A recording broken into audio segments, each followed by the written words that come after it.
नमस्कार दोस्तों, मैं पारुल चौहान आप सभी का स्वागत करती हूं आपके अपने परिवार रोजगार विद अंकित में। कैसे हैं आप सभी? आई होप आप सभी अच्छे होंगे, अच्छे से अपनी पढ़ाई कर रहे होंगे और आपका रिवीजन भी अच्छा चल रहा होगा। बच्चा, कैसे हैं आप लोग? जल्दी से एक बार बताएंगे और सेशन के साथ जुड़ जाएंगे जल्दी जल्दी, ताकि हम क्लास को स्टार्ट कर सके। प्लीज आप जल्दी से एक बार सेशन के साथ जुड़ जाएंगे प्यारे प्यारे बच्चों, जल्दी से लाइव आ जाएंगे। अनमोल, रोनिका, नरेश, मनीष, मुस्कान, अशोक, करण, संकेत, सचिन, किरण, अर्जुन, पुशिवानी, पुरुषोत्तम, मुकेश, उपदेश, सोनू, सागर, अतुल, सभी प्यारे बच्चों को मेरी तरफ से गुड इवनिंग, नमस्ते, राधे राधे, राम राम। प्यारे प्यारे बच्चों, कैसे हो आप सभी? एक मिनट रुकेंगे, जल्दी से आप सभी लाइव आ जाएंगे ताकि हम क्लास को स्टार्ट कर सके। Good evening everyone. क्लास का टाइम चेंज नहीं हुआ था बेटा, वो गलती से आपकी क्लास उस समय पर चल गई थी। क्लास का टाइम आपका यही है 5 बजे का, तो सभी लोग जल्दी से सेशन के साथ जुड़ेंगे ताकि हम क्लास को स्टार्ट कर सके। जी, आज गलती से 12 बजे वो लग गई थी, लेकिन आपको पता होगा कि आपकी क्लास बीच में ही फिर वो बंद भी हो गई थी, क्योंकि वो आपकी टाइमिंग नहीं थी प्यारे बच्चे। ठीक है, हम पढ़ रहे थे आपकी क्लास में। जल्दी से आप सभी को पता है, कल मैंने आपको आर्टिकल 19 तक पढ़ा दिया था।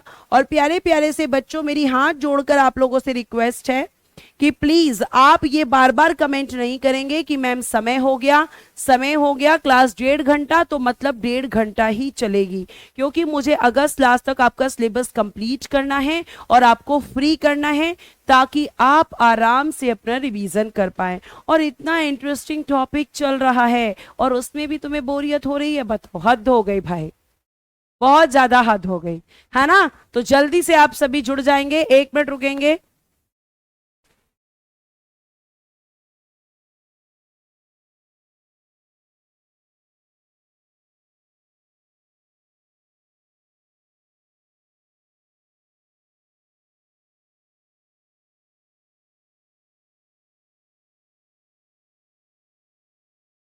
चलिए प्यारे बच्चों, फिर स्टार्ट करते हैं क्लास को और देखते हैं आपका आर्टिकल नंबर 20। प्यारे बच्चों, आर्टिकल नंबर 20 में क्या दिया गया है?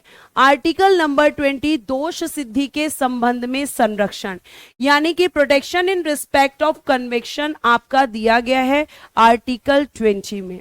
और आर्टिकल 20 एक्चुअली किसको दिया गया है? तो आर्टिकल 20 उन लोगों के लिए है जो क्रिमिनल होते हैं, ठीक है, जो अपराधी होते हैं। और जो अपराधी आपके होते हैं, उनको क्या क्या अधिकार आपका भारतीय संविधान देता है? इनको भी अधिकार है। अब क्या अधिकार है? ध्यान से, बहुत अच्छे से सुनना, ठीक है। देखो, कार्योत्तर विधियों से संरक्षण, आर्टिकल 21 का sub clause 1, protection from x post facto law. Protection from x post facto law. प्यारे बच्चे, मैम नहीं समझ में आ रहा इसका क्या मतलब होता है, लेकिन मैं हूं ना, मैं समझाऊंगी आपको, तो ध्यान से सुनिएगा।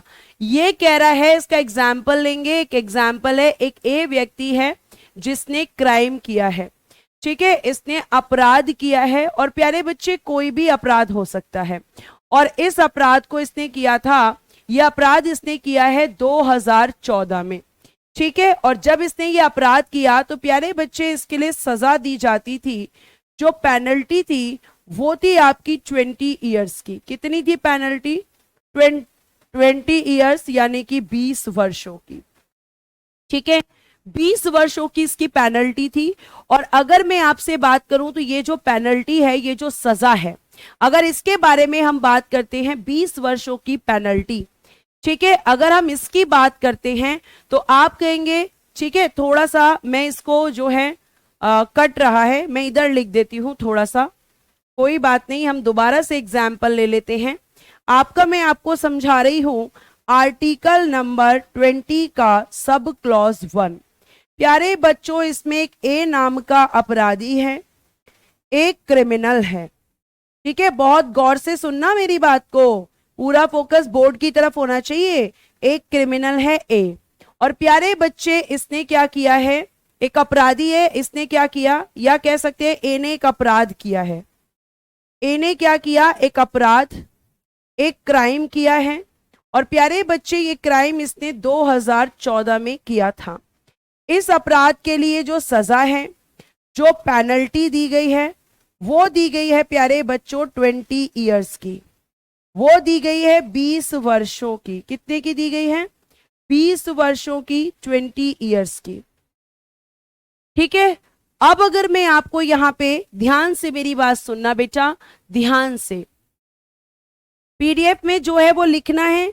जी हां, पीडीएफ में जो है वो लिखना है, क्योंकि इस वाले आर्टिकल में तो आपको लिखना ही पड़ेगा, क्योंकि ये जो मैं कर रही हूं ये सिर्फ आपको समझाने के लिए है। ठीक है, अभी तो मैंने क्लास स्टार्ट भी नहीं की देवीचंद, और क्या रटा हुआ कमेंट है कि कुछ समझ में नहीं आ रहा। बेटा ऐसा कौन सी चीज आपको मैं नहीं समझा पा रही हूं जो आपको समझ में नहीं आ रही, क्योंकि बाकी बच्चों को तो आ रही है, और इतनी साधारण शब्दों में मैं समझा रही हूं एग्जाम्पल ले लेकर। तो बेटा फिर बताइए और क्या किया जाए। मैं आपको यहां पे भी, क्लास शुरू भी नहीं हुई, आपने क्लास को देखा भी नहीं, और आप जो है यहां पर कमेंट करना स्टार्ट है। बेटा अगर ऐसे ही कमेंट करोगे ना तो कभी समझ में नहीं आएगा। अगर कॉपी पेन लेकर बैठोगे, बोर्ड की तरफ देखोगे तो समझ में आएगा, क्योंकि आपको अपने आप को घिसना पड़ेगा, रगड़ना पड़ेगा।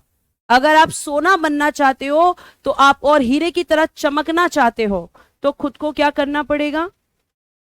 रगड़ना पड़ेगा, तभी हीरे की तरह चमकोगे। अब ध्यान से सुनना, बहुत अच्छे से लिख कर ही बता रही हूं बेटा, बोर्ड की तरफ देखो तो हाथ मेरा पूरी क्लास में चलता है। ठीक है, तो सजा कितनी मिलती थी? 20 वर्ष। कब मिलती थी बेटा? ये 2014 में। ध्यान से सुनना, 2014 में जो इसने क्राइम किया उसके लिए सजा कितनी होती थी? 20 साल। अब बेटा आपको पता है कि हमारी इंडियन जुडिशरी बहुत फास्ट काम करती है ना, इतना फास्ट काम करती है कि लोग मर जाते हैं और उनके केस का जजमेंट नहीं आता, लेकिन यहां पे हम जजमेंट लाएंगे। अब प्यारे बच्चे, जो ये ए नाम का अपराधी है, या इसने जो अपराध किया था, अगर हम इसके बारे में बात करें तो इसके अपराध का जजमेंट, यानी कि जो निर्णय आया है प्यारे बच्चे, वो आया प्यारे से बच्चों 2024 में, यानी 10 साल बाद। अब इसके क्राइम करने, यानी 2014 से लेके 2024 के बीच में, यहां पे क्या हुआ कि 2018 में जो आपके इसके क्राइम की जो सजा थी 20 साल, इसको बढ़ाकर 30 साल कर दिया। 2018 में कितना कर दिया सजा? 30 वर्ष कर दी गई, कि अब से ये जो क्राइम करेगा उसकी सजा हो जाएगी यहां पे 30 वर्ष। मैं क्राइम भी बता देती हूं, इसने क्राइम किया था मर्डर, तो उस समय मर्डर की सजा कितनी थी 2014 में? 20 साल। 2018 में बढ़कर कितनी हो गई? 30 साल। और जजमेंट कब आ रहा है? 2024 में। 2024 में क्या आ रहा है? जजमेंट आ रहा है। तो प्यारे बच्चों मुझे ये बताओ कि ए को जो सजा मिलेगी, आपसे प्रश्न है, इसको जो पेनल्टी दी जाएगी, आप मुझे बताएंगे कि आपका ए ऑप्शन है कि मैम यहां पे 20 वर्ष, और प्यारे बच्चों बी ऑप्शन है कि आपका 30 वर्ष। बताओ इस ए को कितने साल की सजा मिलेगी? चलिए बताइए जल्दी से बताइए। बेटा आज क्लास ना 12 बजे इसलिए स्टार्ट कर दी थी, मुझे ना आपको देखने का मन हो रहा था, मैं आपको देखे बिना रह नहीं पा रही थी, मुझसे इंतजार नहीं हो रहा था 5 बजे तक का, इसलिए मैंने दोपहर में क्लास स्टार्ट कर दी कि आप लोगों से एक बार मिल लेती हूँ। चलो बताओ जल्दी से।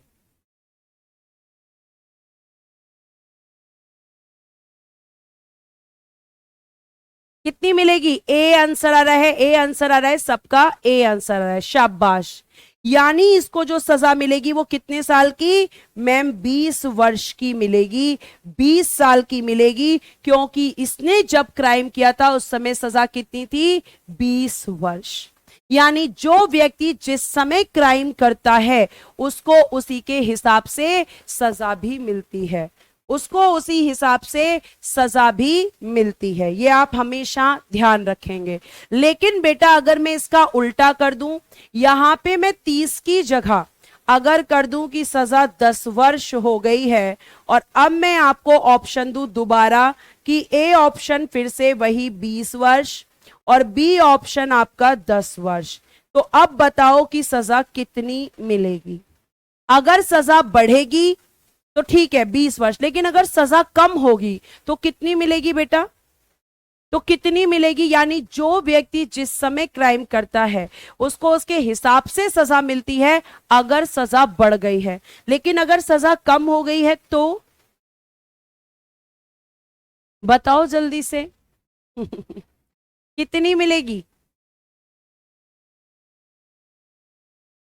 बताओ। शाबाश, वेरी गुड बच्चों, जो बच्चे कह रहे हैं कि मैम अब 10 साल मिलेगी, अब ये करेक्ट आंसर होगा। क्यों? क्योंकि आपका भारतीय कानून कहता है कम से कम सजा। आपका भारतीय कानून क्या कहता है? कम से कम सजा। अब मैं यहां साधारण शब्दों में लिखती हूं, अगर बेटा सजा बढ़ेगी तो जिस समय अपराध किया है उसके अनुसार सजा, जिस समय अपराध उसके अनुसार सजा, उसके अनुसार सजा, ठीक है। और अगर हम बात करते हैं प्यारे से बच्चों कि अगर सजा घटेगी, अगर सजा घटेगी तो घटी हुई सजा के अनुसार सजा, घटी हुई सजा के अनुसार, घटी हुई सजा के अनुसार सजा। समझ आ गई बात? यह आपको ध्यान रखना है। क्या ये बात समझ आई? अगर आई तो जल्दी से क्या दे दो मुझे प्यारे प्यारे बच्चों, थम्स अप्स दे दो, फटाफट थम्स अप्स दे दो। लिखकर भी बता दिया, एग्जाम्पल से भी बता दिया और बोलकर भी बता दिया। अगर समझ में आया है तो स्माइलीज दे दो जल्दी से, जल्दी से मुझे फटाफट से स्माइली दे दो कि क्या आपको ये बात समझ में आई है। विशाल जी, मैं आपको सिर्फ लिखकर ही पढ़ाती हूँ, पीडीएफ से तो पढ़ा ही नहीं रही हूँ। पीडीएफ सिर्फ आपको देने के लिए है कि बाइलिंगुअल चीजें आपके पास पहुंचे, और जहां पीडीएफ का यूज होता है वहां पे मैं पीडीएफ को अंडरलाइन करती हूं। नहीं, कल कोई छुट्टी नहीं रहेगी। थैंक यू बच्चा, स्माइली देने के लिए और थम्स अप्स के लिए। थैंक यू सो मच प्यारे बच्चों, आपका धन्यवाद। अगला बोल रहा है दोहरे दंड से संरक्षण। क्या बोल रहे हैं अगला? कि भैया दोहरे दंड से संरक्षण। जैसे अभी मैंने एग्जाम्पल लिया कि ए नाम के व्यक्ति ने क्या किया था? मर्डर। ध्यान से सुनना, इसने मर्डर किया था, इसने हत्या की थी। किसकी की थी हत्या? मान लेते हैं कि इसने सोहन की हत्या की थी। किसकी हत्या की थी? सोहन की। अब प्यारे बच्चे, सोहन के मर्डर केस में आपका, इसके मर्डर केस में ए को सजा मिल चुकी है, ए को सजा मिल गई। तो ये वाला आर्टिकल कहता है कि ए को दोबारा सोहन के मर्डर केस में सजा नहीं मिल सकती। ये क्या कह रहा है? एक बार क्राइम तो एक बार सजा। जैसे तुम एक बार घर में शरारत करते हो तो तुम्हारी पिटाई हो जाती है, क्या उस शरारत के लिए बार बार पिटाई खाओगे? नहीं। तुम बोलोगे मम्मी तुमने कल ही तो मारा था, तुमने कल ही तो मारा था मुझे, कल ही तो मेरी पिटाई करी थी डंडे से, इस गलती के लिए अब दोबारा क्यों मार रही हो? बोलोगे ना। तो ये मर्डरर भी कहेगा, ए कहेगा कि सोहन के मर्डर केस में मुझे सजा मिल चुकी है, अब क्यों? यानी एक व्यक्ति को एक अपराध की एक सजा, एक व्यक्ति को एक अपराध की एक सजा। क्लियर है? ध्यान रखिएगा। जैसे तुम्हारी एक शरारत पे एक सजा, एक शरारत पे एक झाड़ू चप्पल जो मन आता है पड़ता है तुम में, उसके बाद में जब दोबारा शरारत करते हो तो दोबारा पिटते हो। तो ये एक दोबारा मर्डर करेगा अगर किसी और का, मान लो अब की बार ये मोहन का मर्डर कर दे तो फिर इसे फिर सजा, लेकिन एक क्राइम की एक सजा। एक बार शैतानी एक बार पिटाई, एक बार क्राइम एक बार सजा।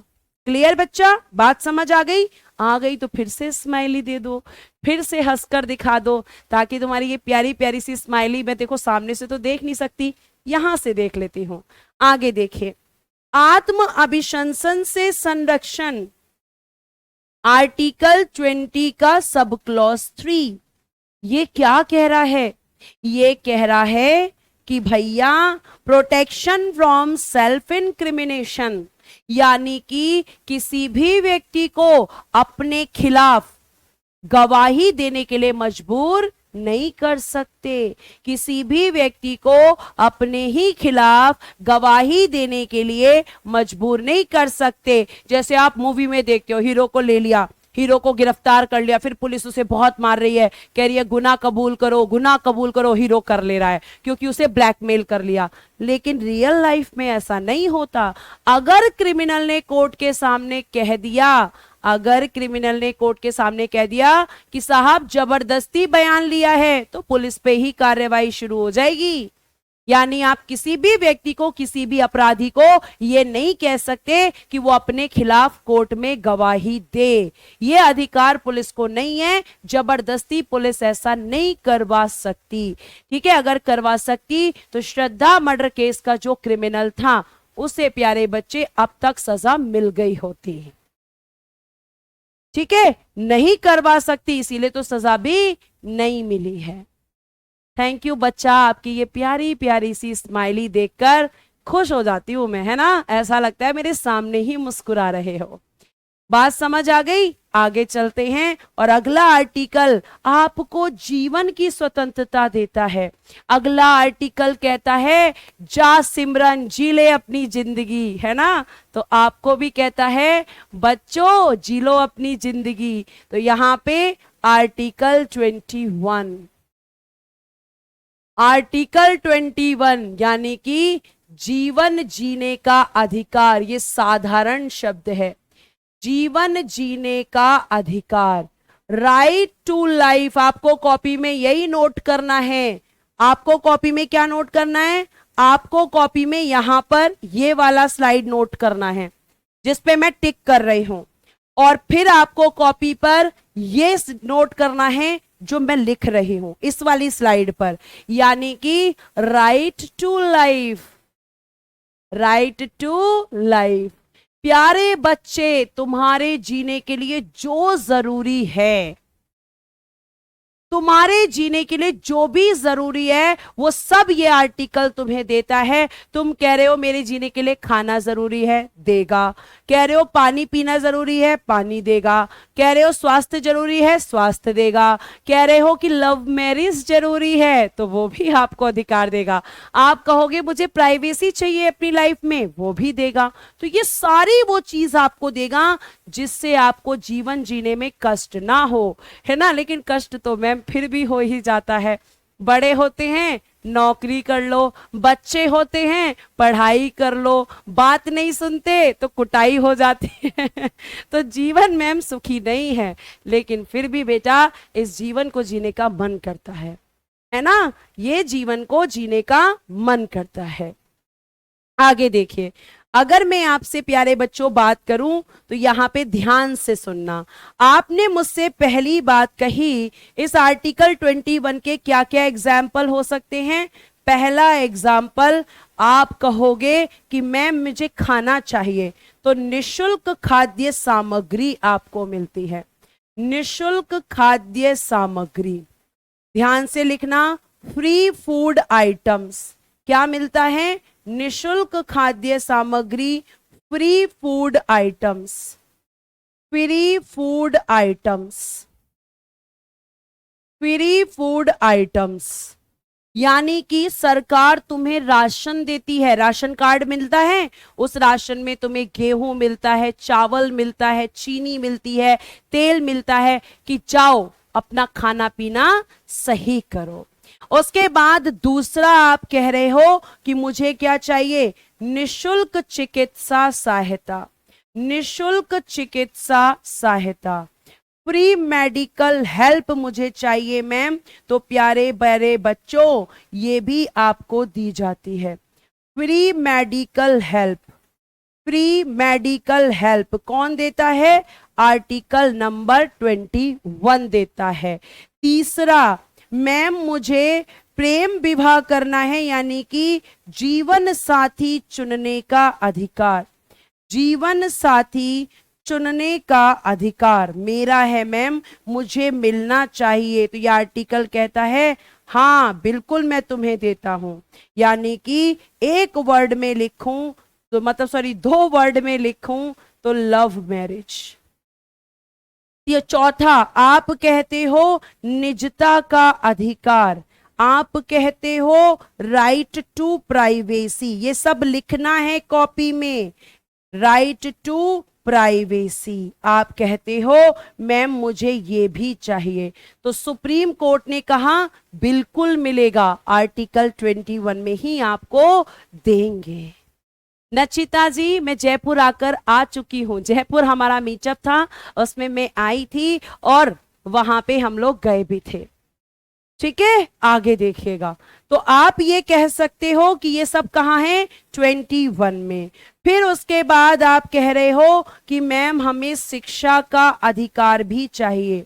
शिक्षा का अधिकार, ध्यान से सुनना, राइट टू एजुकेशन, क्या चाहिए, राइट टू एजुकेशन। तो आपके संविधान ने कहा कि ठहरो बच्चा देता हूं मैं तुम्हें। और ये राइट टू एजुकेशन प्यारे बच्चे मोस्ट इंपॉर्टेंट है, मोस्ट इंपॉर्टेंट। और ये कहां पर है, आर्टिकल 21 का कैपिटल ए। कैपिटल है मतलब संविधान संशोधन, 86वां संविधान संशोधन हुआ, 86वां संविधान संशोधन 2002। प्यारे बच्चे सीए का मतलब है, सीए का मतलब चार्टर्ड अकाउंटेंट नहीं, सीए का मतलब कॉन्स्टिट्यूशन अमेंडमेंट, सीए का मतलब है संविधान संशोधन। ये आपको ध्यान रखना है। तो इसमें क्या दिया गया, इसमें कहा गया कि 6 से 14 वर्ष के जो बच्चे हैं, ठीक है, इस उम्र के जो बच्चे हैं, इस उम्र के जो बच्चे हैं उनको सरकार क्या देगी, उनको सरकार देगी निशुल्क और अनिवार्य शिक्षा। निशुल्क और अनिवार्य शिक्षा यानी कि फ्री एंड कंपल्सरी एजुकेशन। निशुल्क और अनिवार्य शिक्षा, निशुल्क और अनिवार्य शिक्षा, ठीक है, free and compulsory education, free and compulsory education, free and compulsory education, निशुल्क एवं अनिवार्य शिक्षा। ठीक है, ध्यान रखना है। तो सब वो सारी चीजें जो तुम्हारे जीवन के लिए जरूरी हैं वो सरकार तुम्हें उपलब्ध कराने का प्रयास करती है। निशुल्क खाद्य सामग्री डीपीएसपी हो सकता है, डीपीएसपी में तो बिल्कुल आपके लिए स्कीम्स लाई जाती हैं, लेकिन यहां पर अधिकार है। डीपीएसपी और अधिकारों में अंतर है प्यारे बच्चे। ठीक है, क्या हो गया पूजा विश्नोई जी, क्यों खफा है आप? ठीक है, लिख रही हैं कि मैं आपसे खफा हूं। क्यों खफा है भाई, क्या कर दिया है मैंने ऐसा? थैंक यू बच्चों, thank you so much, thank you Atul Solanki. आगे देखिएगा, अगला आर्टिकल बड़े साधारण शब्दों में पढ़ेंगे, गिरफ्तारी और निरोध से संरक्षण यानी protection against arrest and detention. कुछ बच्चों को नहीं समझ आ रहा कि उन्हें क्या लिखना है, दोबारा बता देती हूं। बेटा आपको ये वाली स्लाइड लिखनी है, पहली स्लाइड, ये वाली नहीं लिखनी है, दूसरी स्लाइड ये वाली लिखनी है, तीसरी स्लाइड ये वाली लिखनी है, और चौथी स्लाइड ये मतलब वही तीसरे का पार्ट है ये लिखना है, और चौथी अब मैं आपको बताने जा रही हूं, या जो भी है पांचवी मैं टिक कर रही हूं अब जो आपको लिखना है। ठीक है, अब ध्यान से सुनो मेरी बात को, ठीक है, ध्यान से सुनो। चलो ध्यान से सुन लो भैया, पढ़ लो, बहुत मस्ती आ रही है मैम, हम तो आपसे खुश हैं, हम तो आपसे खफा नहीं है। चलो ध्यान से सुन लो अब, ठीक है। मैम लव मैरिज के लिए लड़की भी चाहिए, अच्छा ये तो मुझे पता ही नहीं था कि लव मैरिज के लड़की की भी जरूरत होती है। लव मैरिज कर लेना, लेकिन बेटा अभी तक हंसी मजाक चल रही थी, ध्यान रखना, शादी अपनी पसंद से करो, ठीक है, आपका अधिकार है, मैं मना नहीं करूंगी, लेकिन अपने पेरेंट्स के अगेंस्ट कभी मत जाना, क्योंकि आपके पेरेंट्स आपके लिए जीवन में ईश्वर का वरदान है। और एक अकेले वही लोग होते हैं जो आपसे निस्वार्थ प्यार करते हैं, जिन्हें आपसे कोई लालच नहीं है। करो, अपनी मर्जी से ही करो, लेकिन उनको साथ में लेकर चलना, वरना श्रद्धा की तरह टुकड़े हो जाएंगे, ठीक है, कुकर में उबलते नजर आओगे, कुछ पता नहीं, किसी का कोई भरोसा नहीं आज के टाइम पर, ठीक है। तो ऐसी भी लव मैरिज मत करना। अब ध्यान से सुनिएगा, आर्टिकल नंबर 22 ये कहता है protection against arrest and detention, यानी कि पुलिस जब आपके घर आपको गिरफ्तार करने आती है और गिरफ्तार करके लेके जाती है, तो आपके क्या क्या अधिकार हैं प्यारे बच्चे, ये आपको बताएगा। तो ये वाली स्लाइड भी आपको लिखनी है। अब अगली स्लाइड जो मैं आपको बता रही हूं, ये पूरी स्लाइड आपको नोट करनी है, नोट करनी है, ठीक है। देखिएगा क्या क्या है। गिरफ्तार किए गए व्यक्तियों के अधिकार। पहला अधिकार, पहले समझ लो, पहला अधिकार क्या होता है, ठीक है, पहला अधिकार क्या होता है। तो प्यारे बच्चे, पहला अधिकार देखना, आप क्या पूछ सकते हो, गिरफ्तारी का कारण। पहले पढ़ लो, फिर शॉर्ट में लिख के बताऊंगी। गिरफ्तारी का कारण जानने का अधिकार। आप पुलिस से पूछ सकते हो, मुझे किस क्राइम के लिए अरेस्ट करने आए हो भैया, तो पुलिस आपको बताएगी, ठीक है, क्या करेगी, पुलिस आपको बताएगी, ठीक है। Right to know the reason for arrest, right to know the reason for arrest, police आपको बताएगी कि आपको गिरफ्तार क्यों किया जा रहा है। पुलिस की ये ड्यूटी बनती है कि वो आपको बताए कि आपको गिरफ्तार क्यों किया जा रहा है। ध्यान से, ठीक है बच्चा, एक मिनट, ठीक है, आपको ध्यान रखना है। फिर आप पूछ सकते हैं, फिर आप क्या कर सकते हो कि मुझे अपने आप को बचाना है, तो बचाने के लिए किसकी जरूरत होगी, वकील की, वकील चाहिए तुम्हें। तो यहां पे लिखा है अपने रुचि के विधि व्यवसाय अधिवक्ता से परामर्श एवं बचाव का अधिकार। आपको संविधान ये अधिकार देता है कि आप अपनी मर्जी से, अपनी चॉइस के वकील से अपने केस को कंसल्ट कर सकते हो, परामर्श कर सकते हो, कह सकते हो भैया इस केस से मुझे बाहर निकालो, ठीक। तीसरा अधिकार, गिरफ्तारी से 24 घंटे के अंदर यात्रा के लिए आवश्यक समय को छोड़कर निकटतम मजिस्ट्रेट के समक्ष पेश किए जाने का अधिकार। अब यहां पे आपको यह भी अधिकार है कि आप पुलिस से यह कह सकते हो कि पुलिस आप 24 घंटे से ज्यादा मुझे अरेस्ट नहीं कर सकते, आपको 24 घंटे के अंदर अंदर विद इन 24 आवर्स मुझे मजिस्ट्रेट यानी कोर्ट के सामने लेकर जाना होगा। और फिर यहां पर मजिस्ट्रेट के प्राधिकार के बिना 24 घंटे से अधिक समय तक अभिरक्षा में निरुद्ध ना किए जाने का अधिकार, यानी कि पुलिस आपको without permission of magistrate, magistrate की मर्जी के बिना 24 घंटे से ज्यादा गिरफ्तार नहीं कर सकती। लेकिन किसी रीजन से कोर्ट बंद है, कोर्ट की छुट्टी है और पुलिस ने आपको गिरफ्तार किया है, तो 24 घंटे बेटा तब काउंट होंगे जब कोर्ट खुलेगा, ठीक है। आप क्या दोगे, टाइम। अब देखो यहां पे क्या क्या आपके अधिकार हैं, उस अब देखो। पहला अधिकार, गिरफ्तारी का कारण जानने का, गिरफ्तारी का कारण जानने का अधिकार। अगर शॉर्ट में लिखना चाहते हो तो यहां से लिख लेना, और डिटेल में लिखना चाहते हो तो पीडीएफ से लिख लेना, ठीक है। दोनों चीजें बताती जा रही हूं। गिरफ्तारी का कारण जानने का अधिकार होता है जिस व्यक्ति को पुलिस गिरफ्तार करने आई है। दूसरा अधिकार, अधिवक्ता से, अधिवक्ता यानी कि एडवोकेट, जिस एडवोकेट पर आपको विश्वास हो, अधिवक्ता से परामर्श का अधिकार। आप अधिवक्ता से, आप एडवोकेट से अपना केस कंसल्ट कर सकते हो और उसे अपने आप को बचाने के लिए कह सकते हो।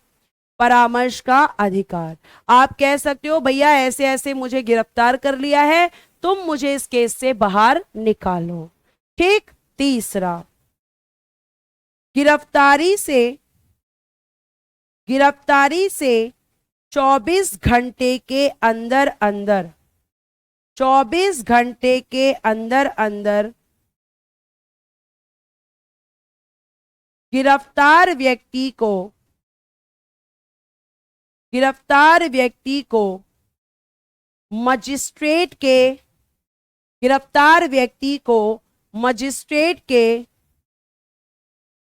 सामने पेश करना। कितने घंटे का टाइम होता है? 24 घंटे का। मजिस्ट्रेट के सामने पेश करना। ठीक है। और प्यारे प्यारे बच्चों, लास्ट, मजिस्ट्रेट की अनुमति के बिना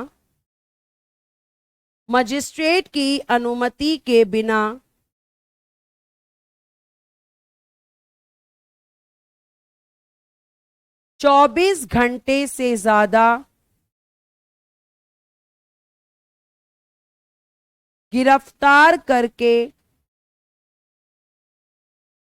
ठीक है, 24 घंटे से ज्यादा गिरफ्तार करके नहीं रखा जा सकता।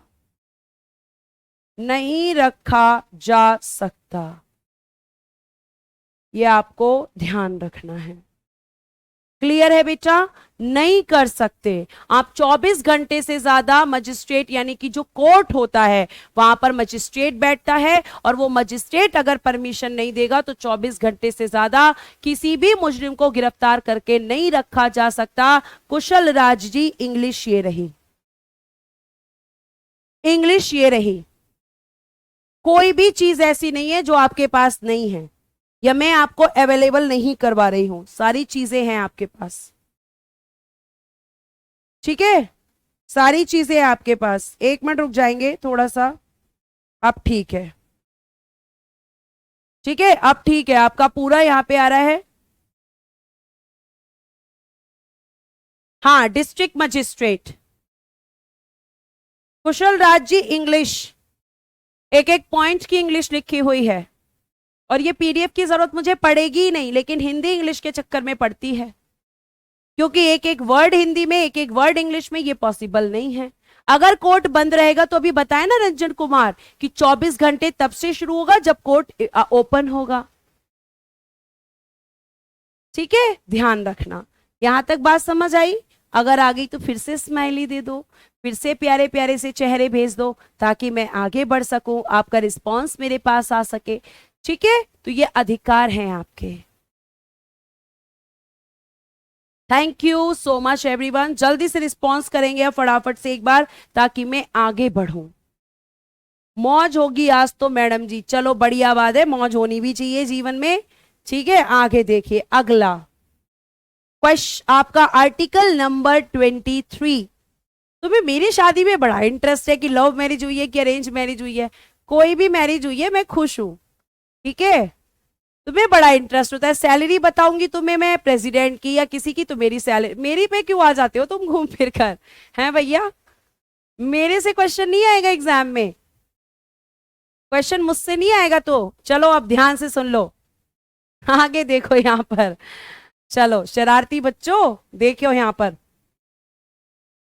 आपका बलात् श्रम का प्रतिषेध, prohibition of forced labour, prohibition of forced labour, आपका बलात् श्रम का प्रतिषेध किसमें है प्यारे बच्चों? आर्टिकल 23। 1, ये 1 हटाना यहां से, एक बार गलती से टाइप हो गया है। बलात् श्रम का प्रतिषेध आर्टिकल नंबर 23। अब आप मुझसे पूछेंगे कौन सा लिखना है, तो बेटा यही लिखना है। हिंदी मीडियम वाले बच्चों को भी यही लिखना है, और इंग्लिश मीडियम वाले बच्चों को भी यही लिखना है, क्योंकि इसमें लिखने की जरूरत ही नहीं है। इसमें ऑलरेडी मैंने बहुत शॉर्ट में चीजें लिखी हैं। अब बस एक बात समझ लो, इसमें सिर्फ एक ही कीवर्ड है, और वो कीवर्ड है बलात् श्रम। अब ये बलात् श्रम क्या होता है? बलात् मतलब बलपूर्वक, बलात् मतलब बलपूर्वक। तो बलात् श्रम का प्रतिषेध का मतलब है कि अगर आप बल के दम पर किसी व्यक्ति से जबरदस्ती कोई काम करवाते हो तो आर्टिकल 23 कहता है रुक जाओ, नहीं करवा सकते। अगर आप फोर्सफुली किसी से कोई काम करवाते हो तो वो आर्टिकल 23 का वायलेशन है, उल्लंघन है। और इसके एग्जाम्पल है, पहला दास प्रथा। पहले के समय में स्लेवरी सिस्टम जिसे हम कहते हैं, दास प्रथा जिसे हम कहते हैं। तो दास प्रथा का मतलब है, स्लेवरी सिस्टम का मतलब कि पहले दास रखे जाते थे। दास कौन होता था? लड़कियां भी हो सकती थी और लड़के भी हो सकते थे। उनसे जबरदस्ती काम कराया जाता था, उनका एक्सप्लॉयटेशन होता था, उनका शोषण होता था, उन्हें खाने पीने के लिए नहीं दिया जाता था और उनसे जबरदस्ती काम करवाया जाता था, वो हर तरीके का काम जिसे वो करना नहीं चाहते थे। तो दास प्रथा क्या थी? एक गलत प्रथा थी और आर्टिकल 23 उसका वायलेशन, यानी कि सॉरी, आर्टिकल 23 उसका क्या करता है? प्रतिषेध। कहता है स्लेवरी सिस्टम को अगर तुमने बढ़ावा दिया तो मैं तुम्हें छोड़ूंगा नहीं। आगे, बेगार अथवा बलात् श्रम, फोर्स्ड लेबर, यानी कि बलपूर्वक अगर आप किसी से मजदूरी करवा रहे हो तो वो भी क्या है यहां पर? वो भी प्यारे प्यारे बच्चों गलत है। नेक्स्ट, मनुष्यों का वस्तुओं की भांति क्रय विक्रय, यानी कि buying and selling of human beings like a commodities. आप ऐसा नहीं कर सकते कि आप मनुष्यों को यहां पर बेचना शुरू कर दो, आप ये नहीं कर सकते। आप मनुष्यों को वस्तुओं की भांति नहीं बेच सकते, ये गलत है। उसके बाद आपका स्त्रियों एवं बच्चों का अनैतिक व्यापार, immoral trafficking of women and children, जिसे आप कहते हो ह्यूमन ट्रैफिकिंग, ये गलत है और इसका आर्टिकल 23 प्रतिषेध करता है। ठीक है। उसके बाद बंधुआ मजदूरी आदि, बॉन्डेड लेबर। बंधुआ मजदूरी, इसके ऊपर एक सीरियल बना था उड़ान। इसमें एक व्यक्ति के हाथ पर स्टैंप लगा दिया जाता है और वो व्यक्ति जीवन भर उसका बंधुआ रहता है, मतलब उसी के लिए मजदूरी करता है। फिर उसका जो बच्चा होगा वो भी उसका बंधुआ हो जाएगा, फिर उसकी अगर बच्ची होगी तो वो भी बंधुआ हो जाएगी। ठीक है, यह आपको ध्यान रखना है। आपके कितने बच्चे? मेरा भी एक भी बच्चा नहीं है बेटा। ठीक है, मेरे मेरे मेरे बच्चे नहीं है अभी, मेरी शादी को बहुत टाइम नहीं हुआ है, अभी बच्चे नहीं हैं। ठीक है, चलो। मैम आप क्लास घर से क्यों लेती हो? क्योंकि घर पे मेरे पास सिस्टम है इसलिए लेती हूँ। ये कैसा क्वेश्चन है? आपको क्लास दे रही हूं ना मैं। ठीक है, चलो अब ध्यान से सुनो आगे की बातें। इतनी बात समझ आ गई?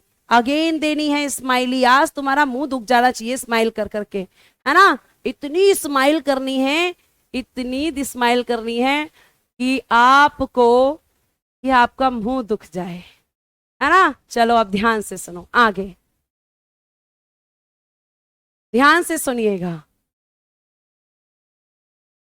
हाँ, नम्रता कह रही है यस मैम, सीरियल आया था, चकोर नाम की लड़की थी। वाह शाबाश नम्रता, आपको तो सीरियल के लड़की का नाम भी पता है, वेरी गुड, ये अच्छी बात है। चलो अब ध्यान से सुनो आगे। बालकों के नियोजन का प्रतिषेध, prohibition of employment of children. हाँ आप सब हैं, हाँ मेरे ही बच्चे हैं, बिल्कुल सही। सुन लो यहां से, बहुत अच्छे से आपको मेरी बात सुनी है। बालकों के नियोजन का प्रतिषेध, prohibition of employment of children. प्यारे बच्चे, ये आर्टिकल सीधा किस पर फोकस्ड है?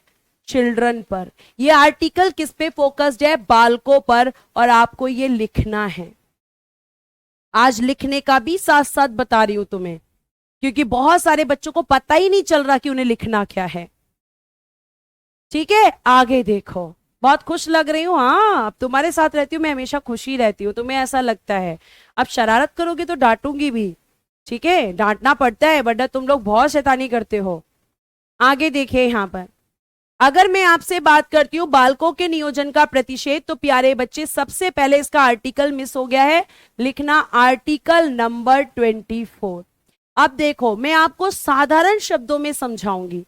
आर्टिकल नंबर 24 किस उम्र के बच्चों की बात करता है?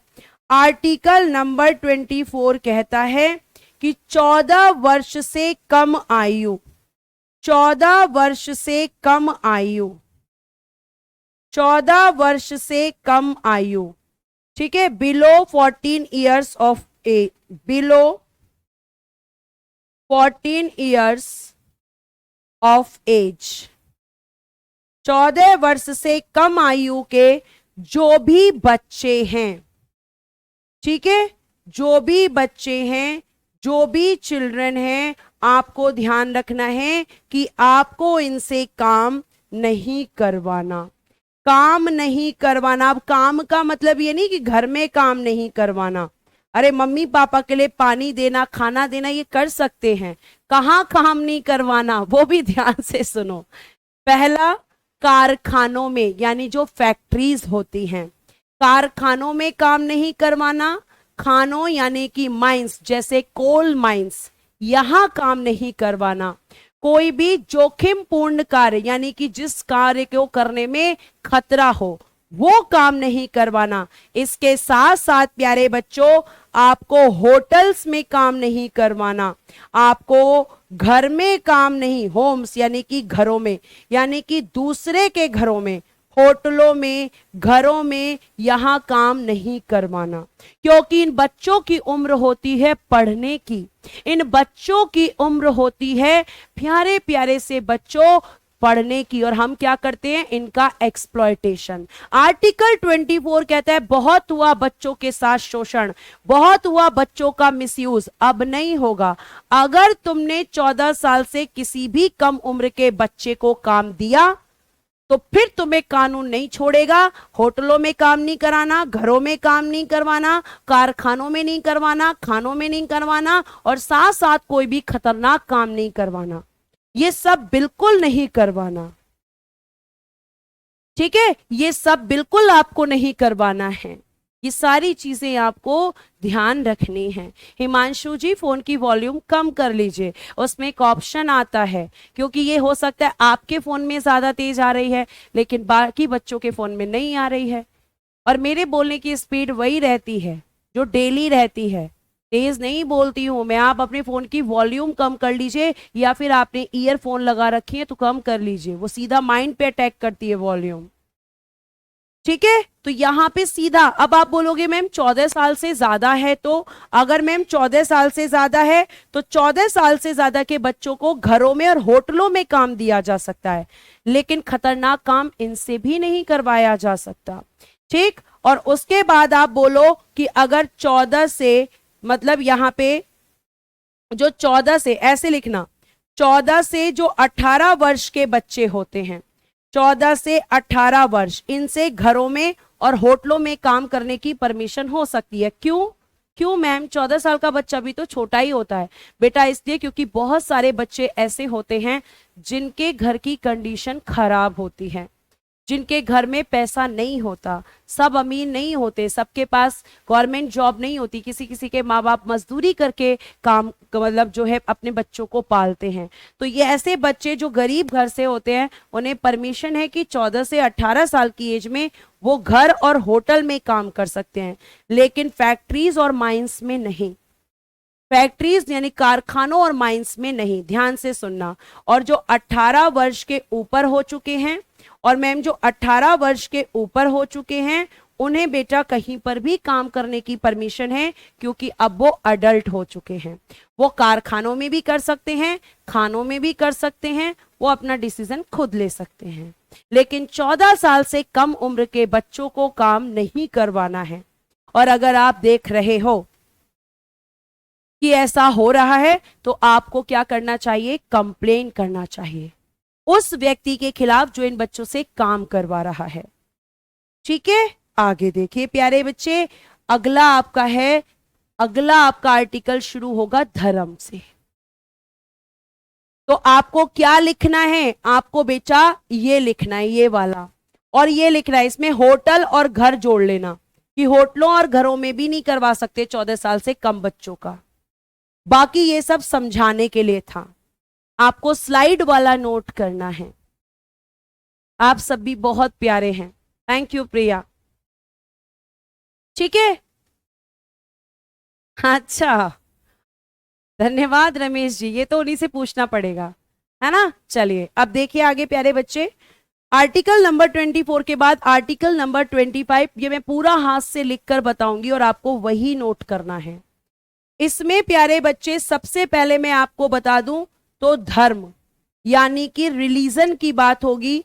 आर्टिकल 25 से लेकर 28 तक जितना भी आपका आर्टिकल है सब रिलीजन पर बेस्ड है। रिलीजन की बात करेंगे। अब ये क्या क्या कह रहा है? पहला कह रहा है आपका, आप किसी भी धर्म को अपना सकते हैं, किसी भी धर्म को अपना सकते हैं, किसी भी धर्म को अपना सकते हैं, किसी भी धर्म को अपना सकते हैं, एक्सेप्ट एनी रिलीजन। आप हिंदू बने, मुस्लिम बने, सिख बने, जैन बने, बौद्ध बने, पारसी बने, योर चॉइस। आपकी मर्जी है कि आप किस धर्म को अपनाना चाहते हैं। ठीक है, आगे देखिएगा। दूसरा कह रहा है कि आप अपने धर्म का, जो आपका रिलीजन है, धर्म का प्रचार प्रसार कर सकते हैं। प्रचार प्रसार, थोड़ा सा पेन पतला करती हूं, आई थिंक ज्यादा मोटा हो रहा है, 1 मिनट। धर्म का प्रचार प्रसार कर सकते हैं। प्रचार प्रसार का मतलब है कि आप अपने धर्म के बारे में दूसरों को बता सकते हैं। Propagation of religion, propagation of religion आप कर सकते हैं, आप बता सकते हैं। ठीक है, accept any religion, accept any religion. दूसरों को बता सकते हैं लेकिन जबरदस्ती धर्म परिवर्तन नहीं करवा सकते। अपने धर्म की अच्छी बातें बताना अच्छी बात है, लेकिन दूसरे के धर्म को गलत कहना, दूसरे के धर्म में मतलब जो उस व्यक्ति का धर्म है उसे जबरदस्ती चेंज करवाना गलत है। यह आर्टिकल इसकी परमिशन नहीं देता। आप बता सकते हो यार मेरे धर्म में ये अच्छी बात है, बहुत अच्छी बात है, लेकिन अब आप कहो क्योंकि अच्छी बात है तो तू इसे अपना, ये नहीं कर सकते, बिल्कुल नहीं कर सकते आप। तीसरा देखिएगा, धर्म का प्रचार प्रसार कर सकते हो और अपने धर्म के अनुसार आचरण कर सकते हो। आप अपने रिलीजन के अकॉर्डिंग प्रैक्टिस कर सकते हो। अब मैम ये प्रैक्टिस करना क्या होता है?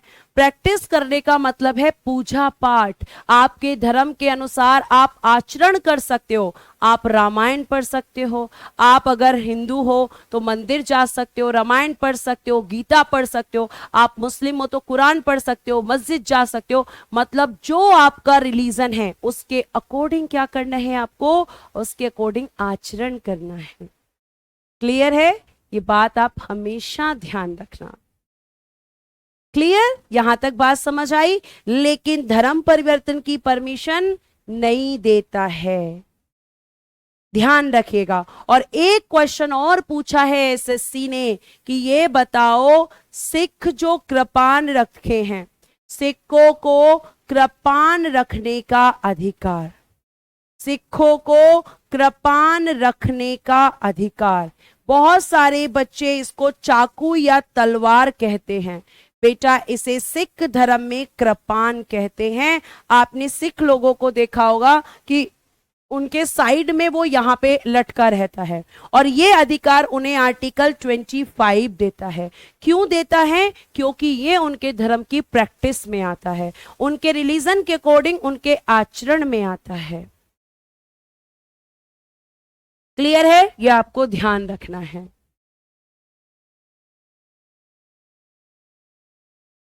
ठीक है, चलिए क्लियर है, यहां तक बात समझ आई? ये आपका आर्टिकल 25। आगे चलिए आर्टिकल नंबर 26। टाइम नहीं हुआ है, मैंने कल ही बोल दिया था कि नीरज सर अब क्लास लेंगे 6:30 और मैं आपको छोड़ूंगी 6:25 पर। तो बेटा डेली डेली प्लीज ऐसा ना करें आप, please, it's my humble request. Ma'am हम दूसरे कास्ट से मैरिज कर सकते हैं? बिल्कुल कर सकते हैं, अधिकार है आपका, लेकिन आपके घर वाले तैयार होने चाहिए। ठीक है, बिल्कुल कर सकते हैं, क्यों नहीं कर सकते? कहां लिखा है कि दूसरी जाति में शादी नहीं कर सकते? बिल्कुल कर सकते हैं। ध्यान से सुनिएगा। हाँ, मेट्रो में भी कृपान ले जा सकते हैं, बिल्कुल ले जा सकते हैं बेटा। आगे देखिए, धार्मिक कार्यों के प्रबंधन की स्वतंत्रता, ये सब स्लाइड से लिख रहा है अब आपको, हाथ से कुछ नहीं लिख रही हूं मैं, क्योंकि ऑलरेडी बहुत शॉर्ट में लिखा हुआ है। ठीक है, अब देखिएगा, धार्मिक कार्यों के प्रबंधन की स्वतंत्रता, freedom to manage religious affairs, कहां पर है? आर्टिकल 26 में है। अब आपको यह समझना है, धार्मिक कार्यों के प्रबंधन की स्वतंत्रता मतलब जैसे पूजा पाठ करवाना, जागरण करवाना, ठीक है, कीर्तन करवाना, या फिर आपके और धर्म में जो और चीजें होती है वो करवाना। तो हर धर्म के व्यक्ति को अपने धर्म के हिसाब से क्या कर सकता है? मैनेज कर सकता है रिलीजियस अफेयर्स को। ठीक है, ये आपको ध्यान रखना है। तो रिलीजियस अफेयर्स को, लेकिन आपको मैं प्यारे बच्चे यहां एक ट्विस्ट बताना चाहूंगी। वो ट्विस्ट क्या है? यह स्वतंत्रता व्यक्तियों को नहीं बल्कि धार्मिक संप्रदायों को दी गई है। This freedom has been given not to individual but also to religious sects. मतलब अगर मैं बात करूं तो यहां पे स्वतंत्रता तो दी गई है, यहां पर फ्रीडम तो दी गई है प्यारे बच्चे, लेकिन किसको दी गई है? तो रिलीजियस डेनोमिनेशंस को। इन्हें धार्मिक संप्रदायों को हम रिलीजियस डेनोमिनेशंस भी कहते हैं, या फिर हम इन्हें रिलीजियस सेक्ट्स भी कह सकते हैं। जो वर्ड आपको यहां पर अच्छा लगे प्यारे बच्चे, ये किसी व्यक्ति के लिए नहीं है, ये किसके लिए है? रिलीजियस डेनोमिनेशंस या रिलीजियस सेक्ट्स के लिए। अब मैम ये रिलीजियस डेनोमिनेशंस क्या होते हैं? ये धार्मिक संप्रदाय क्या होते हैं? ध्यान से, यहां पे स्वतंत्रता किसके लिए है? धार्मिक संप्रदायों के लिए। अब इस स्लाइड पे जो मैं हाथ से लिख रही हूं ये आपको लिखना है, धार्मिक संप्रदायों के लिए। ठीक है, for religious denominations, for religious denominations. Ma'am religious denominations क्या होता है? क्या इसकी कोई डेफिनेशन है आपके पास? बिल्कुल है प्यारे बच्चे। पहला इसमें कंडीशन होती है कि यहां पे इसके लिए लोगों का समूह होना चाहिए, लोगों का समूह, यानी कि group of people, group of people. ठीक है, और ये जो ग्रुप होता है प्यारे बच्चे, इसमें जितने भी लोग होते हैं उनका प्यारे बच्चों क्या होना चाहिए? एक धर्म। ठीक है, एक धर्म होना चाहिए, यानी कि वन रिलीजन। चाहे हिंदू धर्म हो, मुस्लिम धर्म हो, सिख धर्म हो, एक धर्म होना चाहिए। ऐसा नहीं कि कुछ लोग सिख हैं, कुछ लोग हिंदू हैं, कुछ लोग मुस्लिम हैं, फिर उसे रिलीजियस डेनोमिनेशन नहीं कह सकते, फिर उसे आप धार्मिक संप्रदाय नहीं कह सकते। इसकी पहली कंडीशन लोगों का ग्रुप होना चाहिए, उस ग्रुप में एक धर्म के लोग होने चाहिए, चाहे वो कोई भी धर्म हो। ठीक, उसके बाद उनका तीसरा, एक उद्देश्य होना चाहिए, वन ऑब्जेक्टिव, यानी कि एक उद्देश्य पर वो काम कर रहे हो। ऐसा ना हो कि अलग अलग ऑब्जेक्टिव्स हों, एक ऑब्जेक्टिव होना चाहिए। और प्यारे प्यारे बच्चों, चौथी कंडीशन में यहां लिख रही हूं कि उसका एक नाम होना चाहिए, एक नाम होना चाहिए। जैसे मैम कोई एग्जाम्पल दे सकते हो? बिल्कुल दे सकती हूं। एग्जाम्पल लिखिएगा यहां पर आर्य समाज, एग्जाम्पल लिखिएगा Ramakrishna Mission, Ramakrishna Mission. Example लिखिएगा प्यारे प्यारे से बच्चों आरएसएस, राष्ट्रीय स्वयं सेवक संघ। आपने हिस्ट्री में पढ़ा होगा, राष्ट्रीय स्वयं सेवक संघ, सॉरी राष्ट्रीय सेवक संघ, राष्ट्रीय सेवक संघ, आरएसएस। और भी बहुत सारे आप एग्जाम्पल ले सकते हो। तो ये आपके धार्मिक संप्रदाय हैं, और धार्मिक संप्रदायों को स्वतंत्रता कहां है? आर्टिकल 26 में, कि ये अपने धर्म के कार्यों के प्रबंधन की स्वतंत्रता कर सकते हैं। ठीक है, यह आपको ध्यान रखना है। अरे भैया शादी की बड़ी चिंता है, पहले नौकरी तो ले लो, कितनी उम्र में शादी कर लें? अरे नौकरी ले लो पहले, फिर पूछने आना मुझसे, सिलेक्शन लेकर आना, तब मैं बताऊंगी तुम्हें शादी कब करनी है। ठीक है, यह आपको ध्यान रखना है, बताया मैंने आपको। आगे यहां पे ध्यान रखिएगा। ठीक है, अगर हम आगे की तरफ चलते हैं अगला आर्टिकल है 27, बड़ा साधारण सा आर्टिकल है। बच्चे मुझे क्या बताएंगे? बच्चे मुझे बताएंगे कि जजिया कर सुना है? क्या आपने जजिया कर पढ़ा था? क्या आपने जजिया टैक्स को पढ़ा था? यस मैम, पढ़ा है। ठीक है, किस पर लगता था? हिंदू धर्म के लोगों से, हिंदू धर्म के लोगों से लिया जाने वाला कर, लिया जाने वाला कर। ये आपने इतिहास में पढ़ा होगा। यानी कि प्यारे बच्चों, ये एक रिलीजियस टैक्स था, ये एक धार्मिक कर था। ये आर्टिकल कहता है, सुन लो भैया, ये आर्टिकल कहता है कि ये नहीं लग सकता। आपका आर्टिकल 27 कहता है freedom to taxes of religious promotion, कि आप क्या नहीं ले सकते? आप कोई भी धार्मिक कर नहीं ले सकते, आप कोई भी रिलीजियस टैक्स नहीं ले सकते। आप ये नहीं कह सकते कि अगर कोई मंदिर में पैसा दान करने जा रहा है तो आप उस दान करने वाले पैसे पे टैक्स नहीं लगा सकते, बिल्कुल नहीं लगा सकते। साथ साथ कह रहा है कि आप ये नहीं कह सकते कि हमें धर्म का प्रमोशन करना है, हमें धर्म को प्रमोट करना है तो रिलीजियस टैक्स लगा दो, नहीं लगा सकते, बिल्कुल नहीं लगा सकते। ठीक है, जैसा पहले होता था ऐसा आज के समय में नहीं कर सकते, यानी धार्मिक कर नहीं लगा सकते। ठीक, उसके बाद प्यारे बच्चों आगे क्या बोल रहा है? लेकिन बोल रहा है शुल्क ले सकते हैं, आप शुल्क ले सकते हो, आप फीस ले सकते हो, यहां पे इसे ले सकते हो लेकिन इसे नहीं ले सकते। मैम, कर में और फीस में क्या अंतर होता है? बेटा, टैक्स कंपलसरी होता है लेकिन फीस कब लगती है? जब आप सर्विसेज लेते हो। फीस कब ली जाती है बेटा? फीस ली जाती है सर्विसेज के लिए, फीस ले जाती है सेवाओं के लिए। जब आप सर्विसेज, कैसी सर्विसेज मैम? कुछ मंदिरों में एंट्री फीस होती है जो कि वहां के मेंटेनेंस के लिए होती है। आप उस मंदिर में जाओगे तो टैक्स फीस देनी पड़ेगी, नहीं जाओगे तो मत दो, लेकिन टैक्स कंपलसरी है, अगर लग गया तो देना ही पड़ेगा,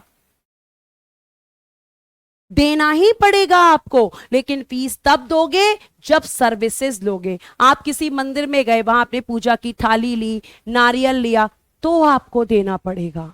यानी कि फीस कंपलसरी नहीं है लेकिन टैक्स कंपलसरी है। बेटा, मंदिरों पर टैक्स मांगते हैं लेकिन मंदिरों में जो चैरिटी में पैसा दिया जाता है, जो दान दिया जाता है, उस पर टैक्स नहीं लगा सकते। ठीक है, ये आपको ध्यान रखना है। क्लियर प्यारे बच्चे? आपका आर्टिकल नंबर 27 की धार्मिक कर नहीं, फीस यस ले सकते हो आप। अरे विशाल कुमार बेटा, पेशेंस रखो, आप सीधा आर्टिकल 51 पे पहुंच गए। अभी तो हम आर्टिकल 27 पढ़ रहे हैं, आगे देखिए।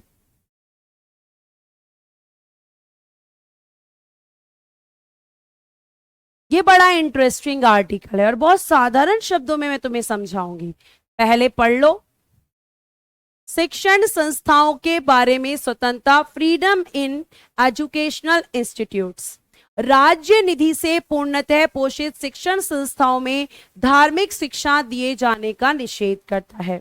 Prohibits the imparting of religious education in educational institutions Holi maintained out of state funds. इसका क्या मतलब है?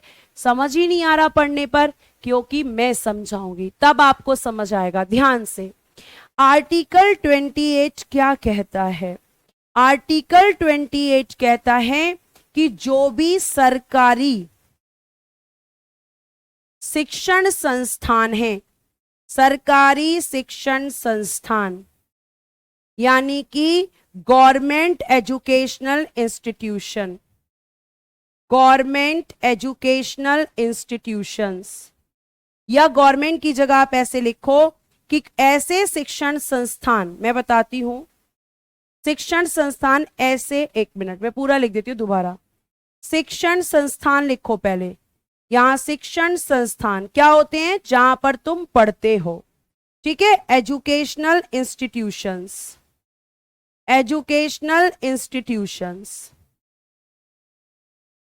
अब ध्यान से सुनना, ऐसे एजुकेशनल इंस्टीट्यूशंस जिनमें सरकार का पैसा लगा है, सरकार का पैसा लगा है, यानी उसे बनाने के लिए सरकार ने पैसे दिए हैं, उन एजुकेशनल इंस्टीट्यूशंस में, जो ऐसे एजुकेशनल इंस्टीट्यूट हैं जहां सरकार ने पैसे खर्च करके आपके लिए स्कूल्स बनाए, कॉलेजेस बनाए, उसमें क्या कहा जा रहा है कि आप ऐसे एजुकेशनल इंस्टीट्यूशंस में धार्मिक शिक्षा नहीं दे सकते। धार्मिक शिक्षा यानी कि रिलीजियस एजुकेशन, धार्मिक शिक्षा नहीं दे सकते। आप रिलीजियस एजुकेशन नहीं दे सकते ऐसे इंस्टीट्यूशंस में जो सरकार ने बनाए हैं, क्योंकि सरकार सभी धर्मों को मानती है और वहां पर्टिकुलर किसी एक धर्म की शिक्षा नहीं दी जा सकती। अब कुछ बच्चे कहेंगे कि मैम सरस्वती पूजा होती है, उसका क्या? तो प्यारे बच्चे, मैं एक्सेप्ट करती हूँ कि सरस्वती पूजा होती है, लेकिन सरस्वती पूजा में किसी को फोर्सफुली नहीं ले जा सकते।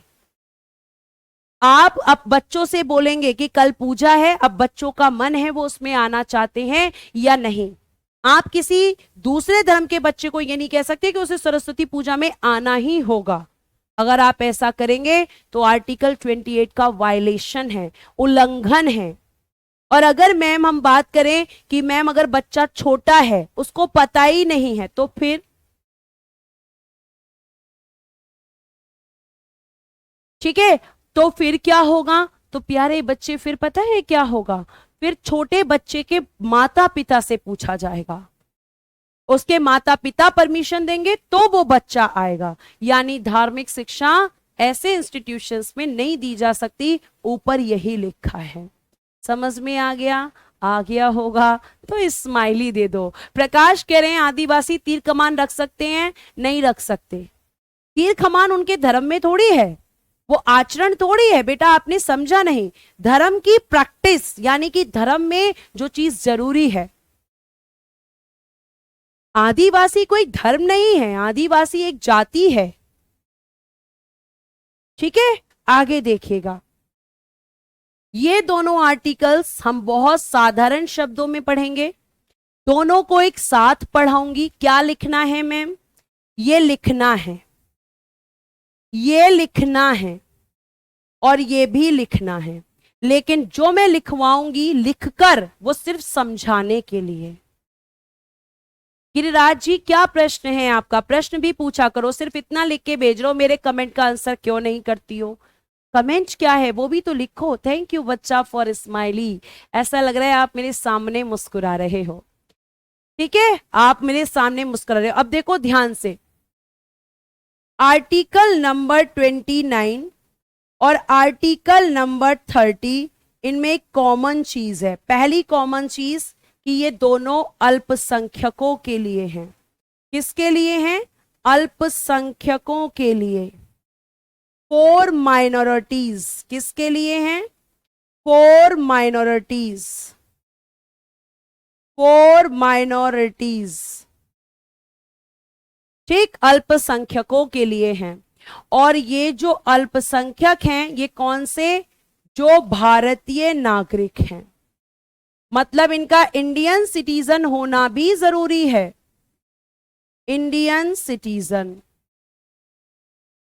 अब कुछ बच्चों को नहीं समझ में आ रहा होगा कि मैम अल्पसंख्यक क्या होता है? अल्प क्या होता है बेटा? कम, और संख्या मतलब संख्या में कम। क्या होगा अल्पसंख्यक का मतलब? संख्या में कम, संख्या में कम। मैम किस आधार पर? तो प्यारे बच्चे, आपके यहां अल्पसंख्यक डिसाइड होते हैं भाषा के आधार पर, यानी कि लैंग्वेज। कुछ ऐसे लोग होते हैं जिनकी भाषा बहुत कम बोली जाती है, भाषा, और दूसरा होता है धर्म, यानी कि रिलीजन। कुछ ऐसे धर्म के लोग होते हैं जिनकी संख्या अन्य धर्मों की अपेक्षा कम होती है। जैसे आपके यहां पर हिंदू धर्म सबसे ज्यादा है और बाकी धर्म कैसे हैं? संख्या में कम हैं। तो क्या हो गए वो? माइनॉरिटीज। क्या हो गए वो? अल्पसंख्यक। ऐसी भाषा के लोग जो भाषा कम है आपके और भाषाओं की अपेक्षा, तो वो क्या हो गए? अल्पसंख्यक हो गए प्यारे बच्चे। अब इन अल्पसंख्यकों को कहा जा रहा है सुनो, परेशान मत हो, संविधान तुम्हारे लिए भी बात करता है। और आपको देखो आर्टिकल 29 समझने की कोशिश करना। आर्टिकल 29 कहता है कि जो अल्पसंख्यक हैं, जो माइनॉरिटीज हैं, ठीक है, जो माइनॉरिटीज हैं, जो अल्पसंख्यक हैं, ये क्या कर सकते हैं? ये प्यारे प्यारे बच्चों, इनसे कहा जाता है कि आप अपनी भाषा यानी कि लैंग्वेज, आप अपनी लिपि, लिपि होता है बेटा स्क्रिप्ट, और मैम स्क्रिप्ट क्या होता है? भाषा को लिखने का तरीका, कि भाषा को कैसे लिखा जाएगा, भाषा को लिखने का तरीका। आगे देखिएगा, उसके बाद प्यारे बच्चे नेक्स्ट है आपका संस्कृति यानी कि कल्चर। कल्चर, ये आपकी 3 चीजें हैं, इनसे कहा जाता है सुनो अल्पसंख्यक लोगों, आप अपनी भाषा, अपनी लिपि, अपनी संस्कृति को सुरक्षित रख सकते हो, आप इनको प्रोटेक्ट कर सकते हो, और संविधान इसके लिए आपको अधिकार देता है। इन लोगों ने कहा कैसे कर सकते हैं? हमें ऐसा करने के लिए स्कूल चाहिए होंगे, क्योंकि हम अपने आने वाली जनरेशन को, अपने आने वाली पीढ़ी को जब अपनी संस्कृति, अपनी भाषा, अपनी लिपि सिखाएंगे, तभी तो वो कुछ सीख पाएंगे। तो संविधान ने कहा कोई बात नहीं, हम आपकी इस बात पर भी गौर करते हैं, और हम आपके लिए लेकर आ रहे हैं आर्टिकल नंबर 30। और इसमें क्या दिया गया है? अल्पसंख्यकों को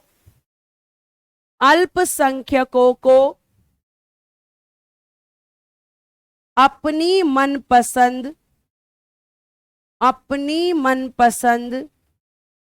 शिक्षण संस्थाओं, इंग्लिश में अभी बताऊंगी, संस्थाओं की स्थापना एवं प्रशासन का अधिकार, एवं प्रशासन का अधिकार। कि आपको दिक्कत क्यों लेनी है? आप अपनी चॉइस के एजुकेशनल इंस्टीट्यूट ओपन करो, और एग्जाम्पल क्या है प्यारे बच्चे? मदरसा। इसमें इस्लामिक शिक्षा दी जाती है, इस्लाम धर्म से संबंधित संस्कृति को बताया जाता है, इस्लामिक भाषा यानी उर्दू की शिक्षा दी जाती है।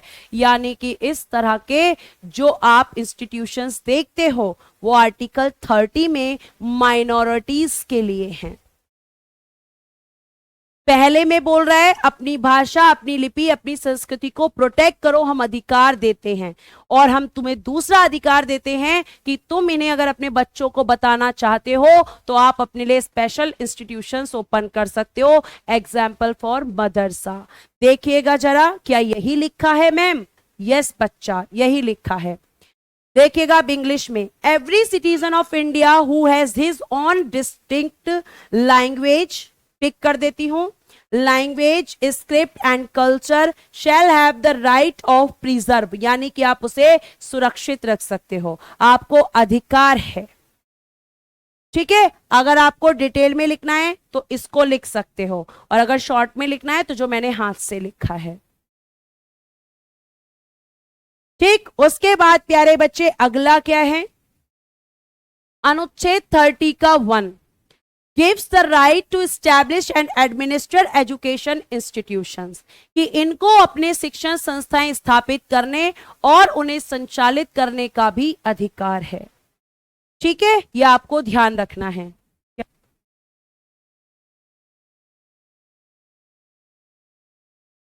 ठीक है, आपको बात समझ में आई? इतनी अच्छे से समझ आई हो तो जल्दी से क्या चाहिए? थम्स अप चाहिए, फटाफट से स्माइली चाहिए, जल्दी जल्दी कर दो प्यारे बच्चे, जल्दी जल्दी जल्दी जल्दी कर दीजिए। ठीक है एक ये बड़ा तरीका बच्चों का अच्छा है, नाम नहीं ले रही है ना, अभी लिख के भेजता हूं, अभी लिख के भेजा हूं बेटा, आप 1 को भूल जाओ, ये 1 जो लिखा है ना इसको आप भूल सकते हो, अगर इसको भूल जाओगे तो कोई नुकसान नहीं हो जाएगा, यहां पे भी लिख दीजिएगा, ये 1 आप भूल जाओ, इससे कोई फर्क नहीं पड़ने वाला। हटा देती हूं मैं, क्यों परेशान हो, बस तुम परेशान मत हुआ करो, अपनी समस्या बता दिया करो कि मैम ये समस्या आ रही है, समाधान करने के लिए हम है ना। चलो ये हो गया आपका, थैंक यू बेटा, thank you for response everyone. आगे देखिएगा आर्टिकल नंबर 32। अब कौन कौन बच्चा शैतान है जिसे जिसे डंडे की जरूरत है और जो ये पूछेगा कि आर्टिकल 31 कहां चला गया, ये बता देना, ये मत पूछना, बहुत पिटाई करूंगी नहीं तो तुम्हारी, ठीक है। चलो आर्टिकल नंबर 32 इसको हम करेंगे कल की क्लास में, और कल ही मैं शुरू करूंगी प्यारे बच्चों डीपीएसपी। मुंह दुखने लग गया स्माइल कर करके, अच्छा ओहो चलो आज तुम्हारी बात मानती हूं, और आज मैं 10 मिनट पहले क्लास छोड़ रही हूं, लेकिन कल नहीं छोड़ूंगी, एक्सपेक्टेशन भी करके मत आना। कल डीपीएसपी टारगेट रहेगा और साथ साथ आपके फंडामेंटल राइट्स कल हम खत्म करेंगे। आज के लिए प्यारे बच्चों धन्यवाद, आज के लिए आपकी स्माइली और थम्स अप्स के लिए बहुत बहुत शुक्रिया। आज के लिए जय हिंद, जय भारत, हंसते रहिए, मुस्कुराते रहिए everyone, bye bye, take care and good day.